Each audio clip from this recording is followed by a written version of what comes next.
Hai, Assalamualaikum. Kita kembali lagi berjumpa di um, live kita petang ni. Saya Ani Muhammad Rizwan. Again, saya daripada Nuri Sabah Training and Consultancy Sdn Bhd. Okay, itu syarikat Sdn Bhd saya lah actually. Tapi kita ni sebenarnya Institut Kecantikan Nuri Sabah ni adalah pusat latihan kemahiran bertauliah. Okay, so kita mengajar khusus-khusus kemahiran seperti dandanan rambut, barber, makeup artistry, facial, manicure, pedicure.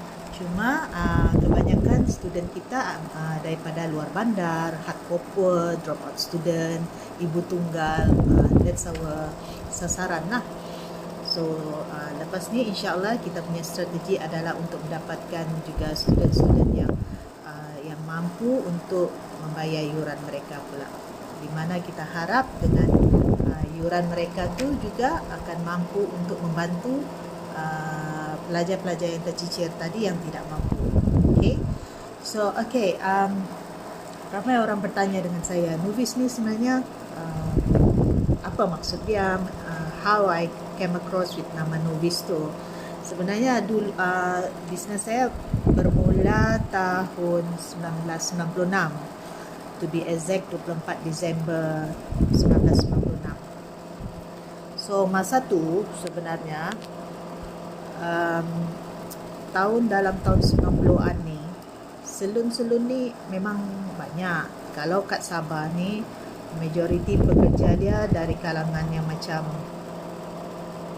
orang luar, orang asing lah, PTI lah orang cakap kan. Macam kalau kat sini ramai daripada Filipin, Indonesia, tapi Filipin lah paling ramai kerja-kerja di salon.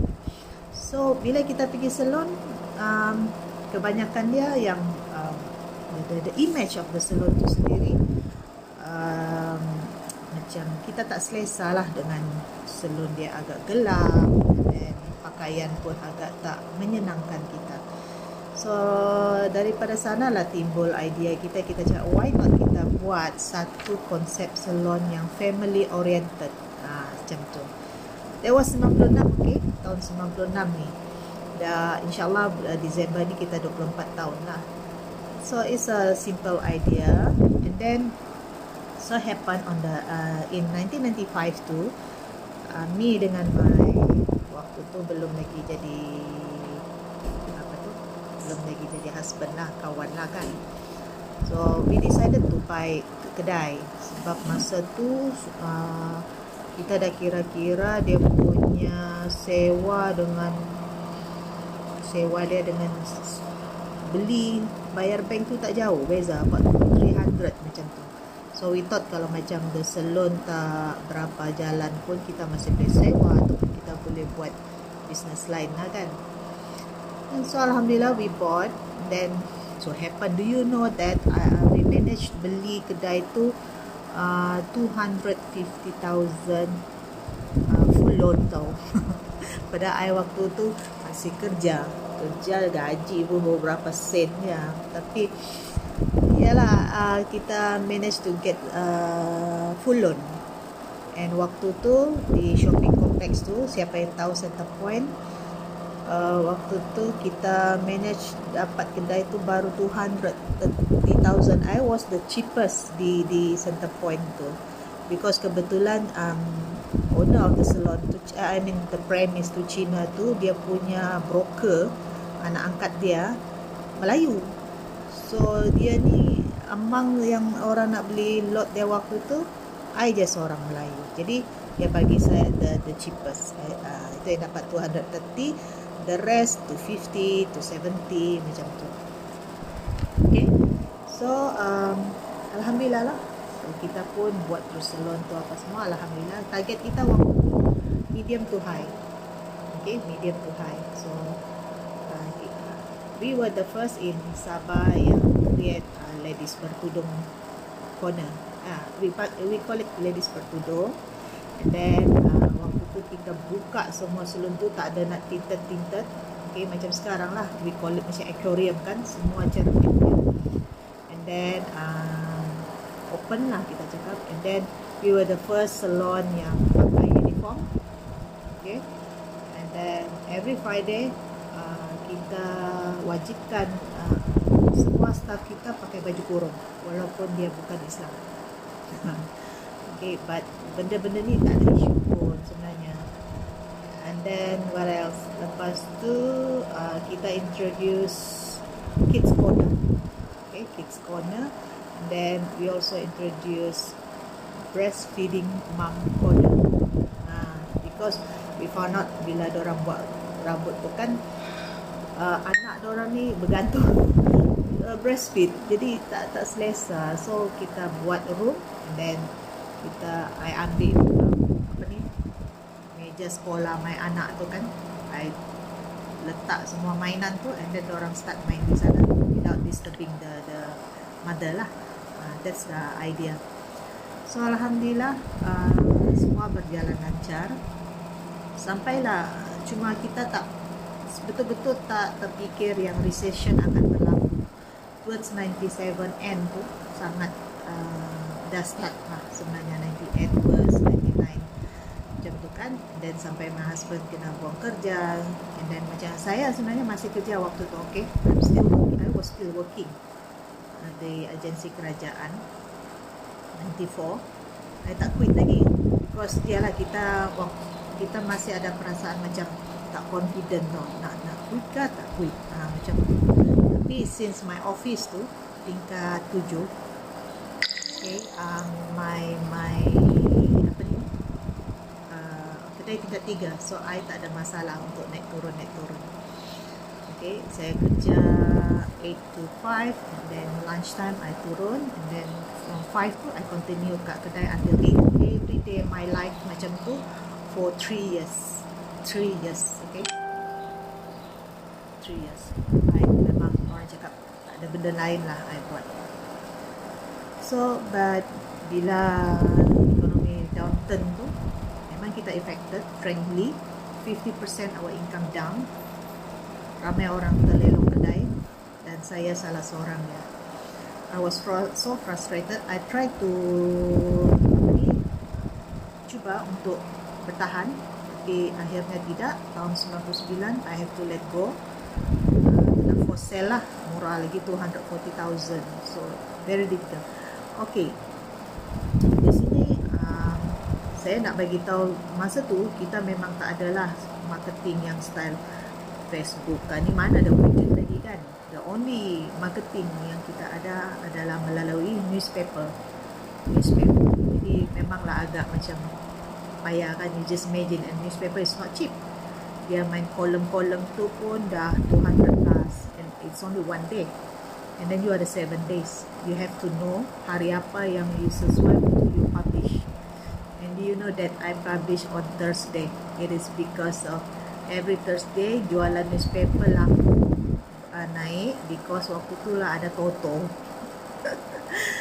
Okay, Toto 4D, walaupun kita tak main 4D kan, tapi we believe that at least because you ada 7 days, you cuma bayar kecil dah, cenonek ada tu iklan dia tu 200 plus.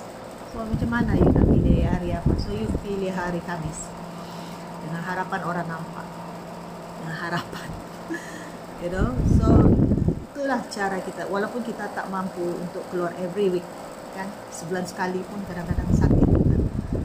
Dan jadi memang macam solely dari mulut ke mulut. Itu marketing kita dulu 23 years ago.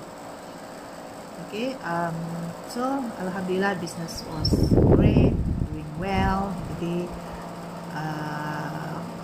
yalah, apa yang kita plan, strategi itu semua menjadi sebenarnya, except the recession.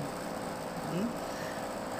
Waktu itu saya pun dah, and then in 99 tu I kahwin lah kan, I kahwin. Lepas tu before that I memang dah ada anak satu pun. Okay, I'm a single mother with one. Jadi dengan anak, walaupun you single mother, and then you ada business, and then the same time you ada kerja juga, so benda tu memang penat. Tapi it's all about management, time management kan, cash management. Yang I tahu yang susah ni is nak atur apa ni, the you yourself. Kalau you tak disiplin, you tak committed, you tak fokus, memang susah kan. Jadi you akan hilang fokus. You tend to, business susah nak bertahan.